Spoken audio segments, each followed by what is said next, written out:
옆 사람 보고 잘 오셨습니다. 은혜 받고 갑시다. 재밌는 얘기하면 웃겨야 될 텐데 웃길라나 모르겠어요. 제가 예배전마다 유머를 던지는데 오늘은 다른 사람이 핸드폰에 적혀 있는 거 보여주길래 그래 한번 좀 그거 전해보려고 합니다. 할아버지와 고객과의 통화, 콜센터에서의 상담 에피소드인데요. 상담은 여보세요? 명성전자 상담원 김지연입니다. 할아버지는 아무 대답이 없습니다. 고객님 안녕하세요? 여보세요?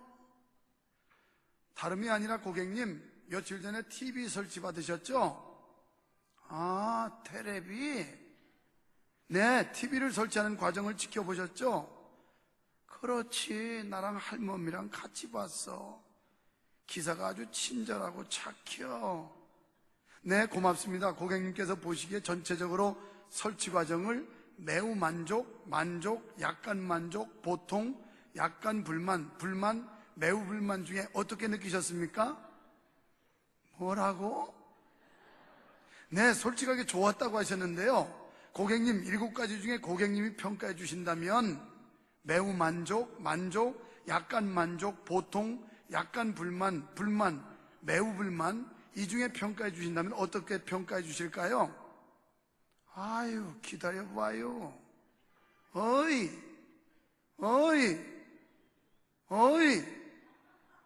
여기 고르랴. 난 몰라. 매운만두하고 물만두 중에 고르랴. 그때 할머니가 아유 그냥 물만두로 해요. 상담원은 웃다가 끊어버렸답니다. 불만족을 물만두로 하셔가지고 오늘 예배 시간에 물만두 고르는 사람이 없기를 바랍니다. 할렐루야. 인생을 행복하게 살기를 원하시면 아멘 합시다. 인생을 행복하게 살기 위한 지침 6가지가 있는데요. 첫 번째는 지쳤을 때는 충전하라. 힘들면 휴식도 취하고 재충전이 필요하다는 겁니다. 두 번째, 가족은 짐이 아니라 축복이다. 어떤 분들은 그래요. 이 왼수 같은 자식. 자식을 왼수래요. 우리 이 왼수 같은 남편. 이 왼수 같은 마누라. 아니요. 가족이 축복이랍니다. 여러분, 여러분의 가족을 짐으로 생각하지 말고 축복으로 여기시기를 바랍니다. 우리 아들하고 통화를 했어요. 상무한테 얼마나 찐발을 먹고 직속 상관한테 찐발을 먹었는지. 이 아이가 차를 운전하고 오면서 하염없이 자기 인생이 서글프다라는 거예요. 이렇게 내가 무능했나? 우리 아들 이름이 유능한인데 아니 어떻게 내 나름대로 열심히 했는데 이렇게 나한테 지적을 한단 말인가.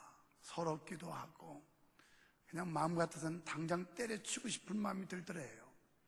그런데 결혼해서 한 아내의 남편이다 보니까 가정이라고 하는 책임의식 때문에 참아야지 그러고 왔대요. 그래서 가족은 짐이 아니라 축복이라는 거예요. 아마 여기 남성분들도 직장 다니면서 상사한테 지적받고 서론받았을 때 당장 엎어버리고 치워버리고 싶은 마음이 굴뚝 같았을 겁니다. 그래도 꿀꺽 참고 견딘 게 처자식 때문이에요. 그래서 처자식은 왼수가 아니라 축복인 줄로 믿으시기 바랍니다. 세 번째는 불평불만을 투덜대는 대신 기도하라. 세상 살면서 불평이 없을 수 없어요. 불만이 없을 수 없다고요. 직장도 사업장도 교회도 사회도 가정도 다 불평불만이 있어요. 그러나 이런 것 때문에 투덜거리지 말고 기도하시면 해결됩니다. 네 번째는 배운 것을 아낌없이 나누어라. 우리가 행복하려면요, 내가 가지고 있는 무엇인가를 다른 사람과 나눌 때 행복감을 느끼게 돼 있어요. 여러분이 교회 생활하면서 오랜 세월 예수 믿고 이제는 내가 그동안 신앙의 관록 가지고 연륜 가지고 쌓아왔던 모든 경험들, 이걸 나눌 수 있어야 돼요. 그때 행복감을 느낄 수가 있는 겁니다. 5번째는 돈을 소비하지 말고 투자하라. 우리는 정말 미래를 위해서, 좋은 일을 위해서 투자하는 사람 행복할 수 있어요. 어저께도 우리 교회 목사님 따님이 우리 교회 1층 웨딩홀에서 결혼식을 했어요. 그런데요, 거기 오시는 하객들 표정을 보니까 깜짝깜짝 놀라는 표정이에요. 와, 교회에도 이런 시설이 있었나? 하면서 전부 의아하다는 듯이, 그리고 굉장히 호감적인 이런 표정들을 지었어요. 나는요, 이게 우리 교회 무슨 금전적으로 득이 되는 거 아닐지라도 거기에 많은 투자를 했지만은 한 번에 어제도 한 500명 되는 하객들이 믿든지 안 믿든지 잔치 때문에 와가지고 명성교회를 다녀갔는데 그들의 발이 명성교회 마당을 밟는 순간부터 전도가 되고 교회는 이름 난다고 난 믿기 때문에 긍정적으로 보는 사람이에요. 그런데 어떤 분들은 자기들은 교회를 안 다니는데 이 시설을 좀 이용하려면 어떤 절차를 어떻게 밟아야 되느냐고 문의들을 또 몇 사람들이 하더라는 거예요. 지금 당장 소득이 없지만, 그리고 금전적으로 무슨 어떤 금액의 수입이 없을지라도 보이지 않는 그런 소득이 얼마나 큰지 이런 데 투자를 할 수 있어야 된다는 거예요. 6번째는 삶의 지혜를 후대에 물려주어라. 여러분이 경험한 그 지혜를 가지고 여러분의 자녀들에게, 또 우리들이 믿음 생활하면서 이 아름다운 역사들을 이루어가는데 이것을 후대에 물려줄 수 있는 거, 이게 행복의 원칙이고 조건이 되는 겁니다. 욥은 계속해서 친구들과 변론하고 있습니다. 1차에 걸쳐 2번째 결론을 하면서 첫 번째는 엘리바스가 전에보다 훨씬 더 강하게 도전하고 있어요. 그래서 지난 주일 설교 들은 대로 무시해버리고 했습니다. 도움 안 되는 이런 얘기 무시하고 살자. 그 정도면 끝날 줄 아는데 빌닷이라는 사람이 2번째로 또 도전장을 내놓고 욥을 공격하기 시작해요. 욥을 죄인 취급합니다. 오늘 여러분 성경 본문 18장을 1절부터 끝절까지 읽어보시면 이해가 안 돼요. 무슨 소린지, 이 내용상 이게 뭐 하는 건지. 이건 악인들이 받을 형벌에 대한 이야기를 쭉 하고 있어요. 그러면 욥에게 본문의 내용이 왜 해당되느냐? 지금 빌닷이라는 사람은 욥을 공격하기를 너는 이렇게 흉악범이야, 악한 놈이야, 나쁜 놈이야, 그래서 하나님께서 너한테 이런 형벌을 내린 거야, 이러면서 형벌의 내용을 쭉 열고 하고 있는 겁니다.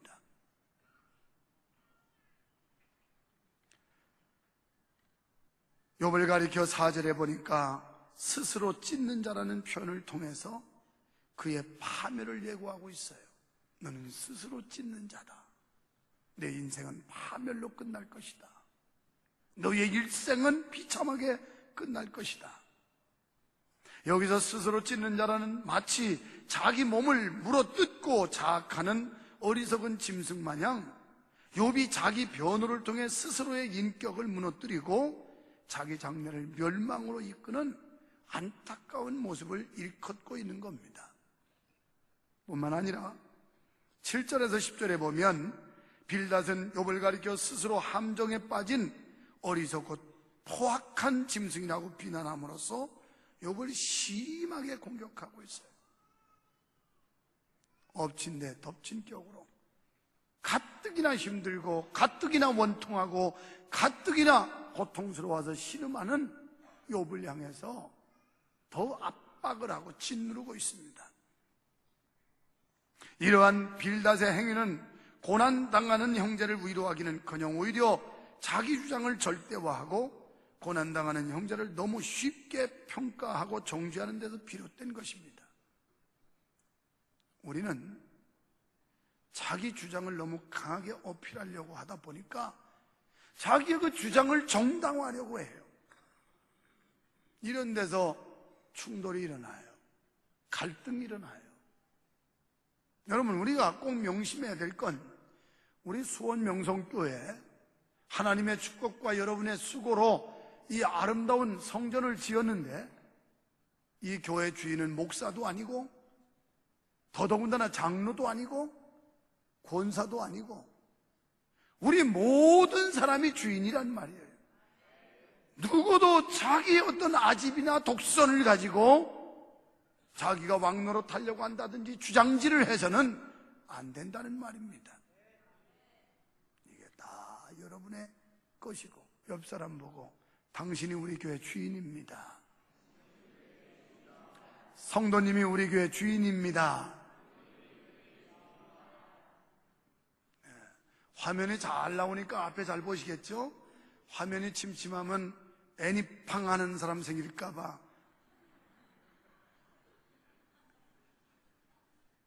애니팡에 미친 사람 많대요. 설교 시간에도 애니팡 하고 있는 이런 사람들 정신 바짝 차려야 됩니다. 아무도 없어서 얘기했어요. 몇 사람 있으면 얘기 안 할 텐데 애니 팡 하다가 팡 하고 터지는 수가 생기니까 여러분, 여기서 스스로 찢는 자라고 말하고 또 자기 주장을 절대화 주장하면서 형제를 쉽게 평가하고 정죄하고 정녕 우리의 행동에 형제에 대한 사랑과 겸손이 깔려 있다면 이 같은 분쟁과 치졸한 논박은 생겨나지 않을 것입니다. 빌립보서 2장 1절 5절에 말씀하는 예수님의 마음을 본받으면 돼요. 예수님은 본래 하나님과 동등된 분이고 높은 보좌에 계신 분이지만 이분이 낮고 천한 이 땅에 오셔서 자기를 비어 종의 형체를 입었다고 그랬어요. 우리는 다 종이 돼야 돼요. 주의 종. 그런데 사람들이 이상해요. 목사 보고는 주의 종 하면서 장로는 주의 종이 안 되려고 그래요.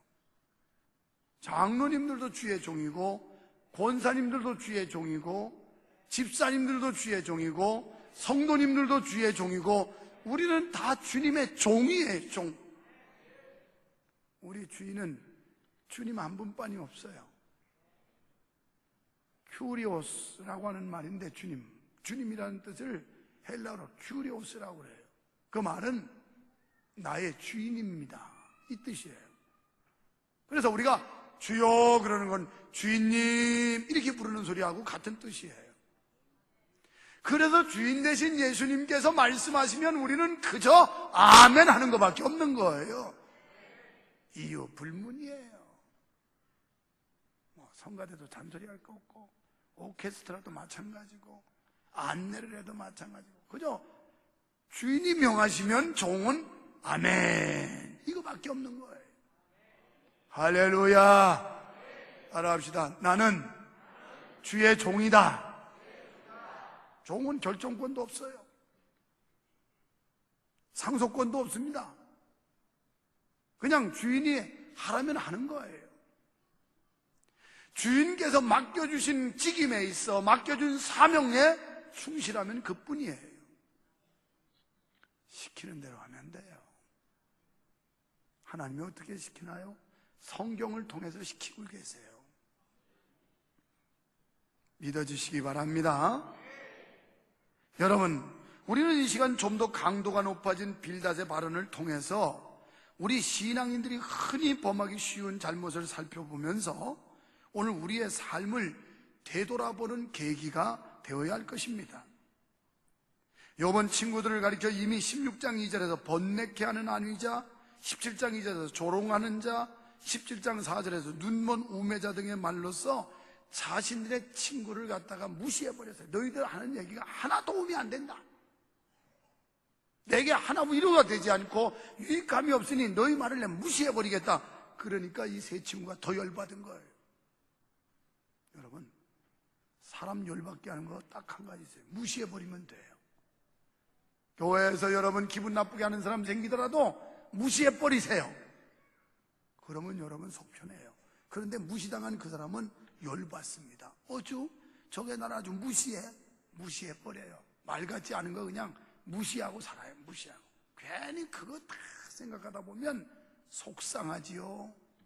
마음 상하지요. 그래서 속도 상하면 겉도 상하지요. 그래서 무시하고 살아요. 그래서 여기 욥이라는 사람이 자기 세 친구의 공격에 대해서 무시해버렸어요. 그러니까 지금 엘리바스는 더 열받아가지고 강하게 도전하고 있고 빌닷은 그보다 더 세게 덤비고 있고 이럽니다. 본문에서 빌닷은 좀 더 과격하고 분노한 어조로 욥이 악인이라고 공격을 해요. 너는 악한 놈이다. 그러면서 욥이 전혀 하나님을 알지 못하는 자처럼 교만에 빠져 스스로 멸망을 자처하고 있다고 맹비난하고 있습니다. 마치 욥이라는 사람이 극악해서 하나님의 저주와 진노와 무서운 형벌을 받고 있다라고 몰아세우고 있어요. 얼마나 속상하겠어요. 여러분, 사실과 다르게 여러분을 막 호도하고 매도하고 몰아붙이면 여러분 얼마나 답답하시겠어요. 그러니까 빌닷은 욥의 인격과 신앙을 모두 부정할 만큼 강도 높은 어조로 욥의 죄인됨을 지적하였던 것입니다. 이렇게 이해하시면 됩니다. 마치 주리에 틀리고 있는 사람을 가뜩이나 고통스러워서 신음하고 아우성 치는데 거기다가 더 고통을 가중시켜서 비트는 겁니다. 주리를 트는 거예요. 하면서 이 아파 신음하고 고통을 호소하는 이 사람한테 더 비틀어 가지고 고통을 주듯이 지금 가뜩이나 삶이 곤고하고 힘들어서 헤어날 기력조차 없을 정도로 육체가 쇠하고 마음이 연약했던 욥에게 대해서 욥의 세 친구들은 더 고통을 주고 있으니 이게 무슨 친구겠어요. 우리는 고통스러워하는 사람들에게 고통을 가중시키는 사람 친구가 아니에요. 여러분, 여기서 우리가 깨달아야 할 교훈은요, 욥과 욥의 친구들 사이에는 오직 상대에 대한 정죄와 비난만 존재했을 뿐 진정한 의미의 위로라든가 사랑의 권면이 발견되지 않고 있어요. 가장 정죄만 하고 있고 비난만 하고 있고 실로 진리를 바로 세우고 하나님의 영광을 위한다는 관점에서 형제의 허물과 죄악을 지적하고 권면한 것은 분명 좋은 것임에 틀림이 없습니다.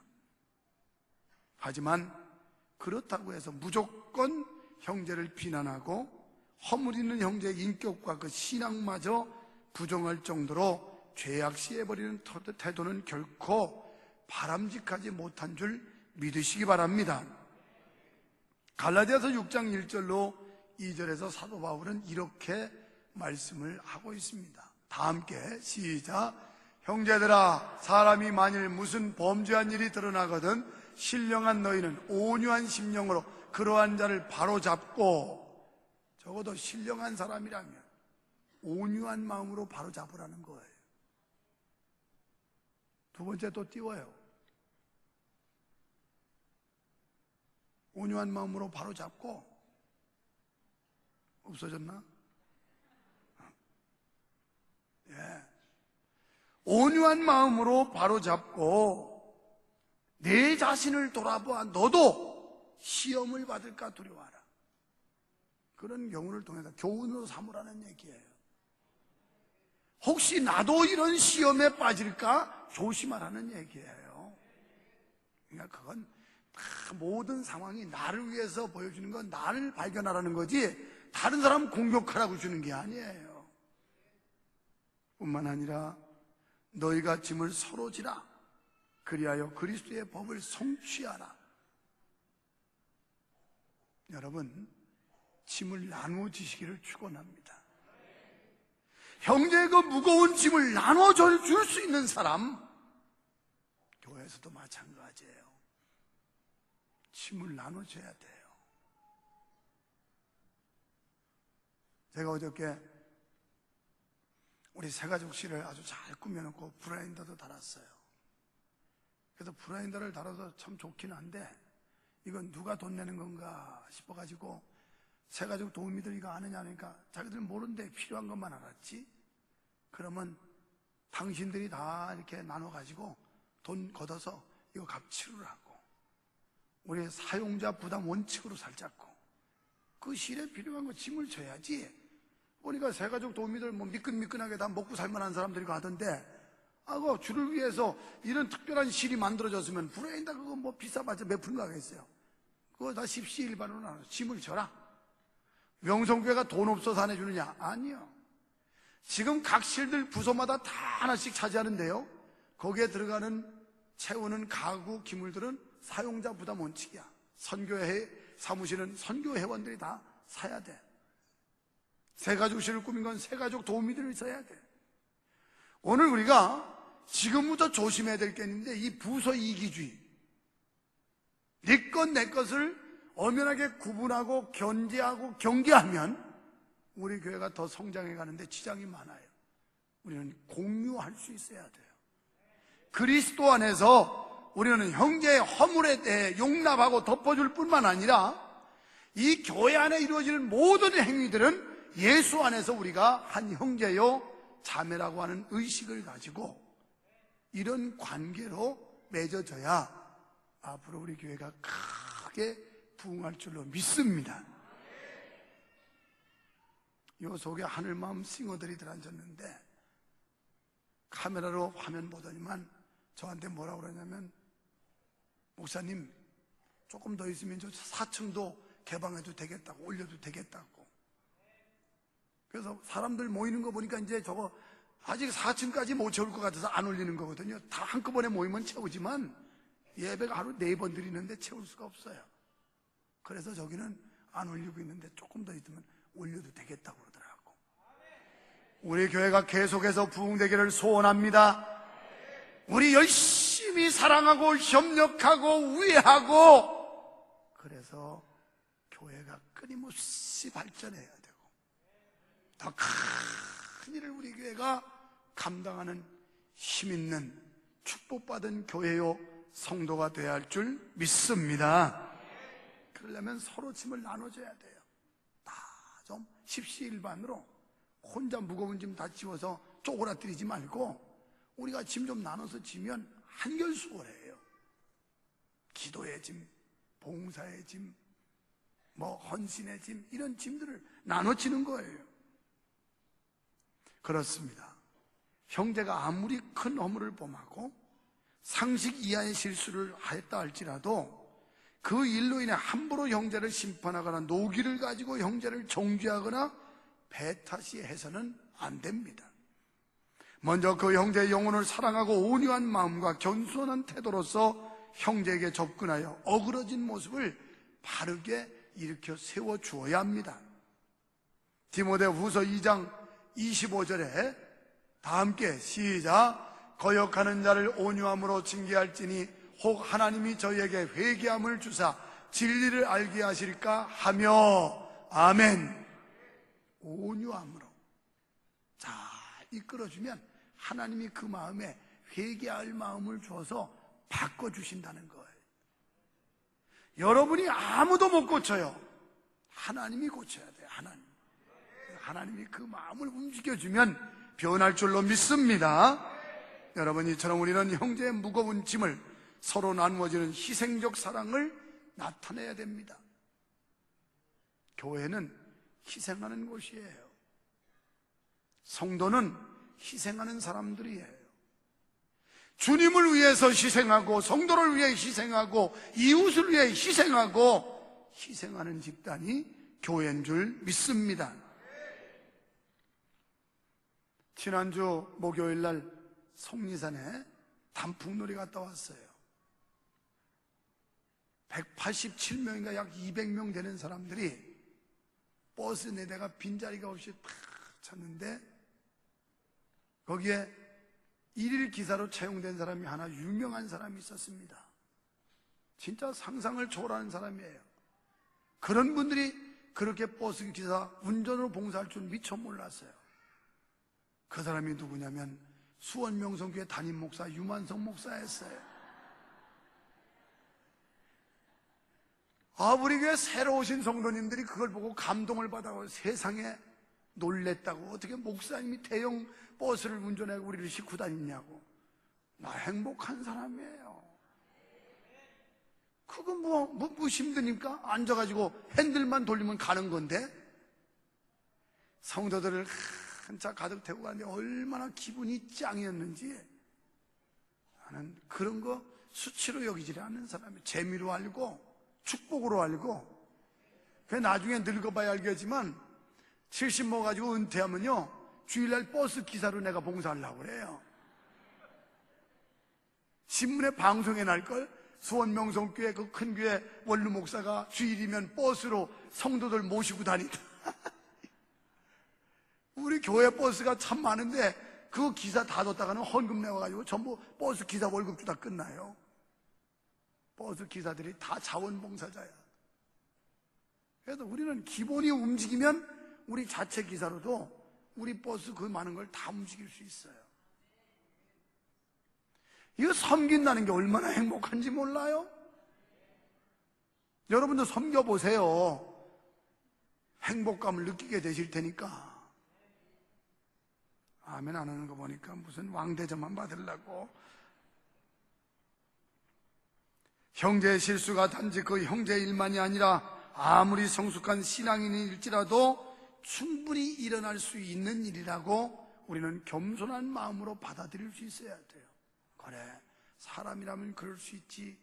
누구라도 충분히 그런 경우를 만날 수 있어. 이렇게 넓은 마음을 가져야 됩니다.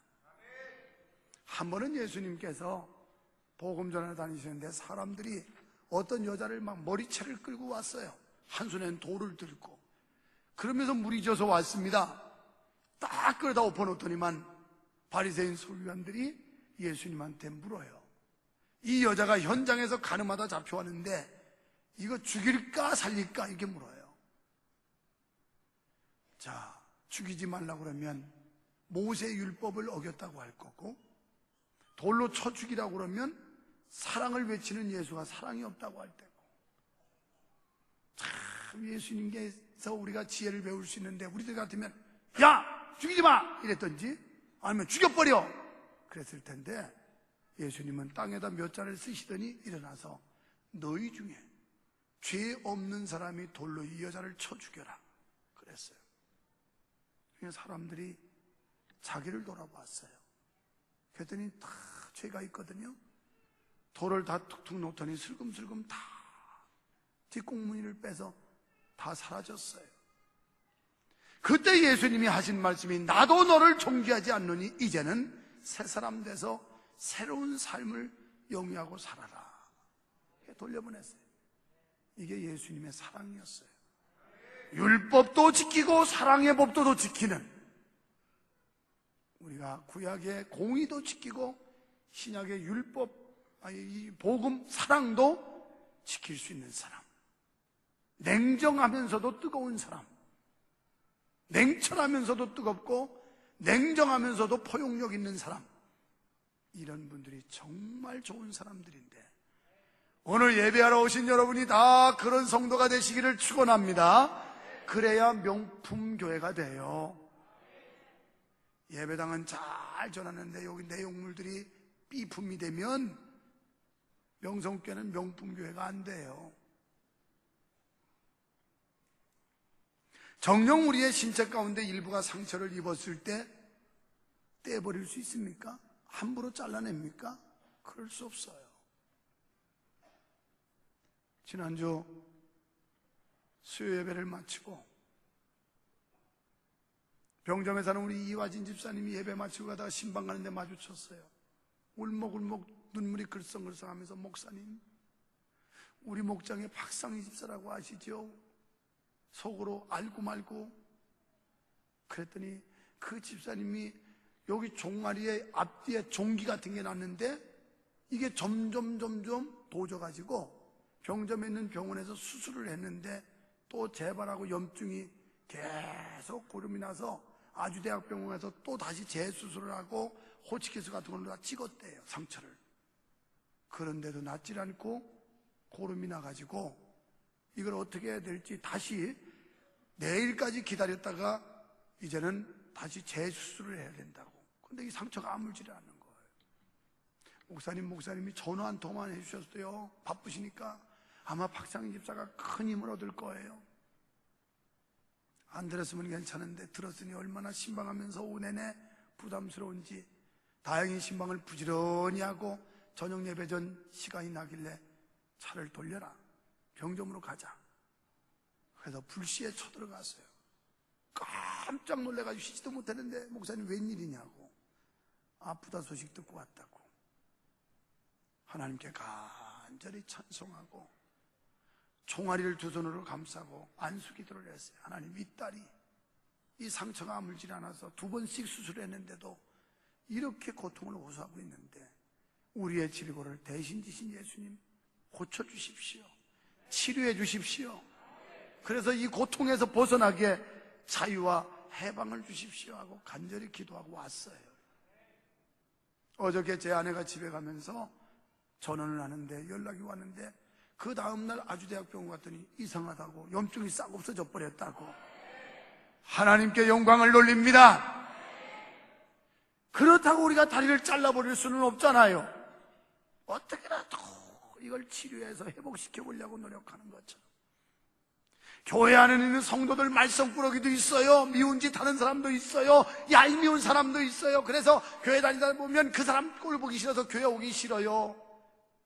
목사님, 나 명성교회 좋은데요. 아무개 권사 때문에, 아무개 전도사 때문에, 아무개 때문에요. 교회 정말 오기 싫어요. 이런 사람 만날 때 있어요. 그러나 그런 사람 보지 말고 자기를 발견하고 넓은 마음으로 끌어안아 주시면 조금만 지나가면 해결될 줄 믿습니다. 형제의 영적 회복을 위해 기도하며 바로잡는 일에 우리의 노력과 희생과 사랑이 필요할 뿐입니다.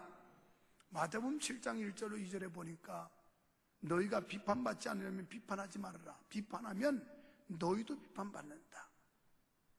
그리고 너희가 사람을 헤아리면 헤아리는 그대로 너희도 헤아림을 받는다.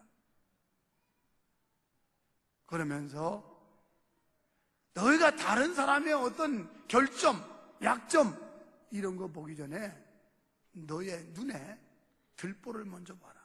형제 눈에 티빼라고 하지 말고 눈에 들보를 봐라. 이 말은 자기 발견하면 남을 탓하지 않아요.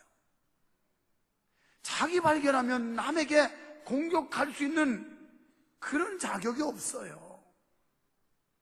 결국 예수 믿는 게 뭘까요? 예수님 만난 사람들은 자기 발견이에요. 다메섹 도상에서 강력한 성령의 역사로 예수님 만난 이 사울이라는 청년이 바울이 되기까지 결국 자기 발견하니까 사울이 변하여, 사울은 큰 자라는 뜻이고 바울은 작은 자라는 뜻인데 작은 자로 그렇게 기고망장해가지고 잘난 척하던 사도 바울이 겸손한 사람으로 바꿔졌어요. 여러분, 이처럼 영적 미숙이라고 하는 건 독선과 아집을 낳습니다. 빌닷이라는 사람은요, 나중에 욥기 42장 7절에 가보면 하나님께로부터 모진 꾸중을 들어요. 그러니까 빌닷이, 엘리바스가, 소발이 얼마나 잘못 판단하고 행동했는지를 성경이 말해주고 있어요. 여러분, 그러므로 오늘날 성도들은 시편 기자의 기도를 드려야 합니다. 시편 119편 18절에서 시편 기자는 이렇게 말했어요. 다 함께, 내 눈을 열어서 주의 법에 기이한 것을 보게 하소서. 아멘.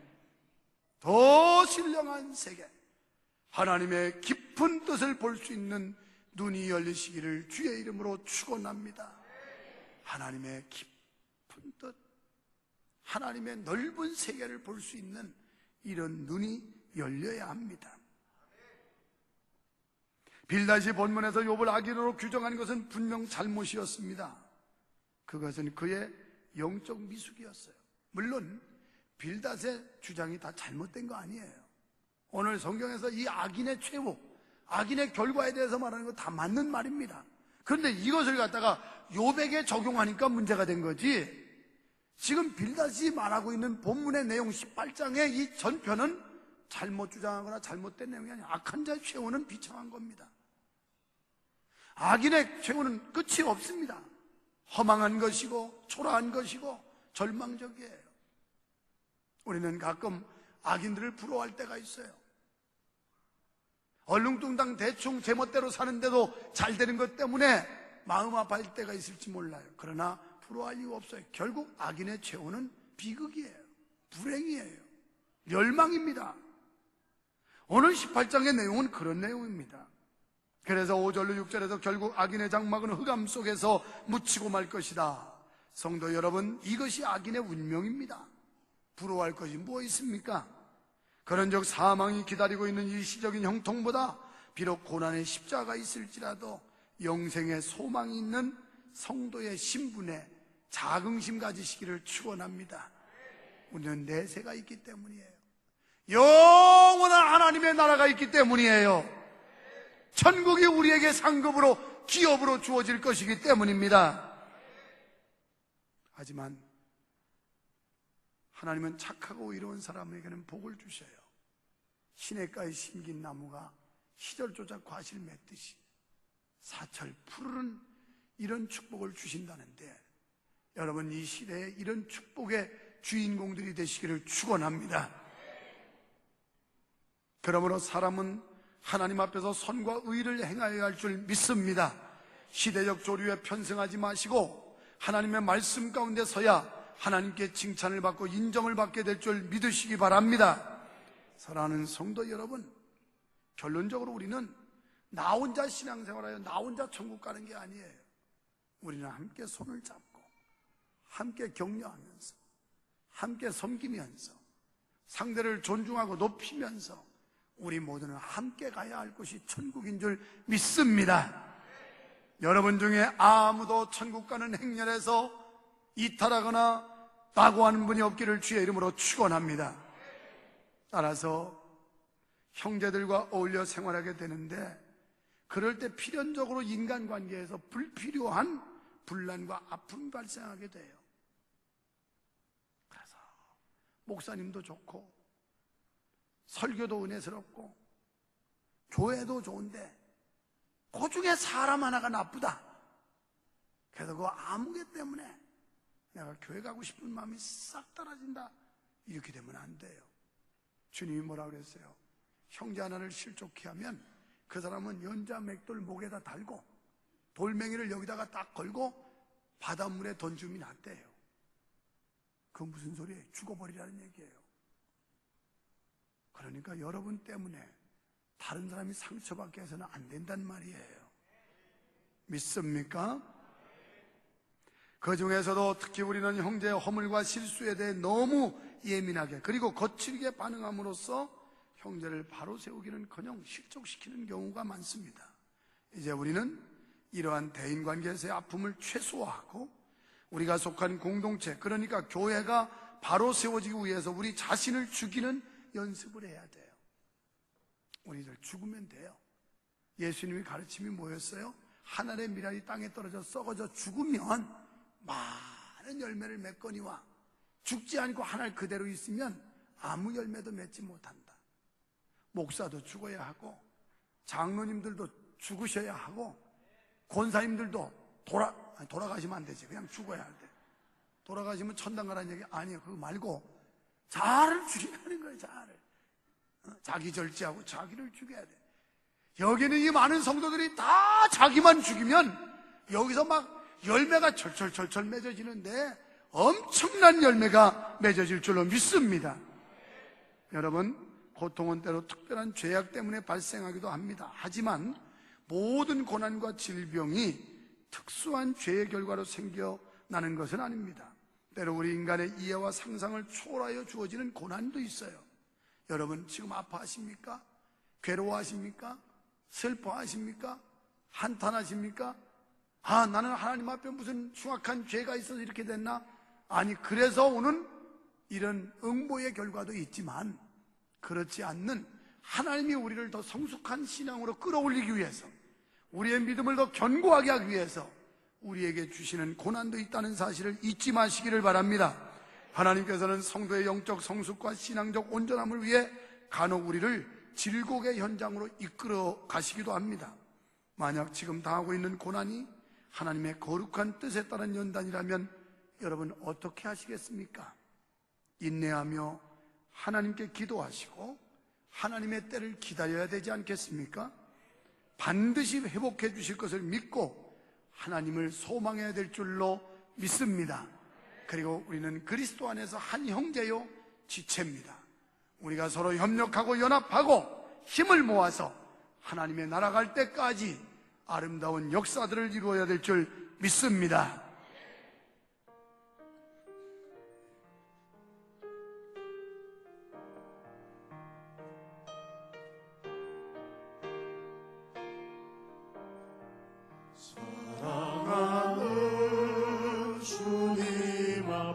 옆 사람 손은 좀 한번 잡고 부를까요? 한 자리에 드시는 애 생각하여 즐거운 찬송 부르네. 내 주 예수 본을 받아 모든 사람 내 몸같이 환난 근심 위로해줘야 합니다. 위로하고 진심으로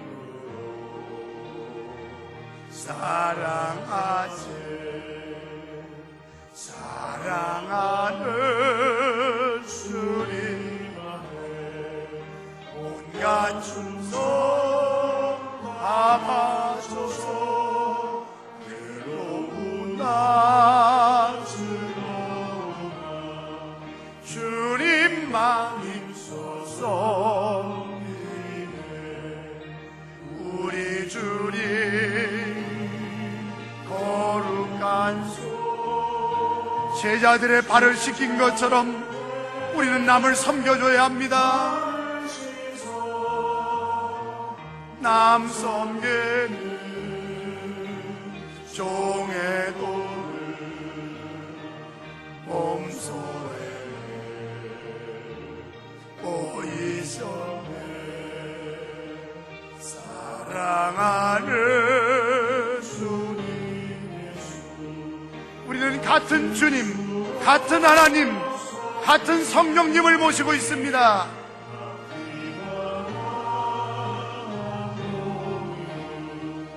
형제여 친구들이여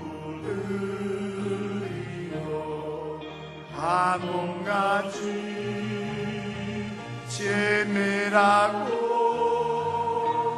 마음조차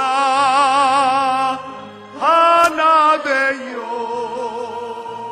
우리 주님 크신 뜻을 지성으로 준행하세.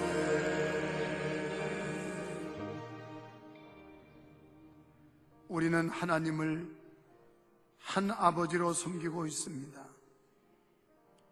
우리는 예수님을 같은 주로 모시고 있습니다. 우리는 한 성령님의 인도를 받고 있습니다. 우리가 형제자매 하나 되어 크신 뜻을 이루어드리고 형제의 환난과 고통을 위로해 줄 수 있는 우리들이 되게 하여 주시옵소서. 함부로 판단하거나 비난하거나 평가하거나 공격하지 않게 하시고 어려움 당한 형제를, 아파하는 자매를 함께 짐을 나눠지며 아파하고 또 형제의 짐을 덜어줄 수 있는 우리가 되게 하여 주시옵소서. 우리의 자만과 독선을 회개하오니 용서하여 주시옵소서. 내 주장이 너무 강하여 주님의 뜻을 가리고 주님의 영광을 가리웠던 죄를 용서하여 주시옵소서. 우리 교회 이제 중요한 시점에 도약의 시점에 왔사오니 우리가 서로 짐을 나눠주고 서로를 위로하고 격려하여 이 성전이 예배 때마다 가득가득 차는 부흥의 기적을 이루게 하여 주시옵소서. 예수님 이름으로 간절히 기도하옵나이다.